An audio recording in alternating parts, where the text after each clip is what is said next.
দুপুর থেকে গুলশানে বিএনপি চেয়ারপারসনের কার্যালয়ে নেতাকর্মীদের ভিড় জমতে শুরু করে। এ সময় রুহুল কবির রিজভী সাংবাদিকদের বলেন, অতীতের আন্দোলন সংগ্রামে দলের প্রতি ত্যাগ ও আইন প্রণয়নে যাদের যোগ্য ভাবা হবে তারা চূড়ান্ত মনোনয়ন পাবেন। অনেক মহিলা নেত্রী আমাদের, তাদের নামে মিথ্যা মামলা হয়েছে, তারা শর্টগানের গুলি খেয়েছে, তাদের বাড়িতে ভাঙচুর করা হয়েছে, তাদের সন্তানদেরকে ধরে নিয়ে যাওয়া হয়েছে শুধুমাত্র রাজনীতি করার কারণে এবং রাজনৈতিক আদর্শের কারণে। এই পৈশাচিক বিভীষিকা তো 16-17 বছর ধরেই চলেছে। তো আমার বিশ্বাস দল এই সমস্ত বিষয়গুলো বিবেচনা করবে, পাশাপাশি সংসদে কথা বলা এবং কথা বলার জন্য এবং আইন প্রণয়নের ব্যাপারে যে জ্ঞান থাকা দরকার, যে শিক্ষা থাকা দরকার, এই সব বিষয়গুলোও এখানে বিবেচিত হবে বলে আমি মনে করি। 3:30টার পর দলের চেয়ারম্যান তারেক রহমানের সভাপতিত্বে প্রথম ধাপের সাক্ষাৎকারে অংশ নেন প্রায় 400 জন।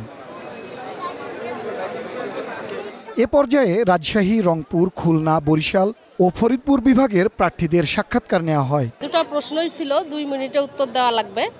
একটা প্রশ্ন হচ্ছে যে আপনি কেন মনোনয়নপত্র কিনবেন, আর মনোনয়নপত্র যদি আপনাকে দেয়া হয় তাহলে আপনি কি করবেন। কোশ্চেন করছে যে আপনারা কবে থেকে দল করেন, কতদিন যাবত দলে আছেন বা দলের জন্য কি করেছেন, কোন কোন কমিটিতে আছেন এবং এগুলো আগামীতে কি করবেন। নারী নির্যাতন, নারী সহিংসতা, বঞ্চিত, অবহেলিত, এদের নিয়ে আমি কাজ করব।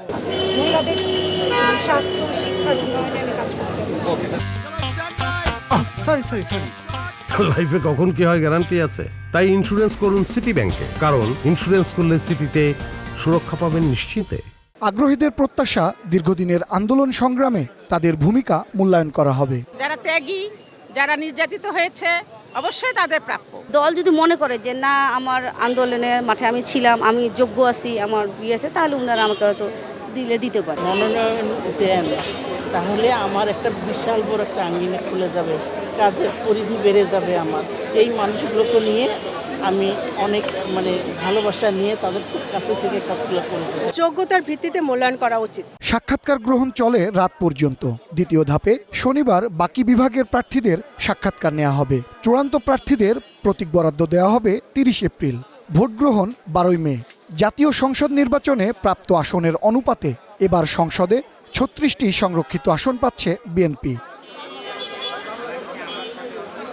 সৌরভ নূর, ওয়ান নিউজ, ঢাকা।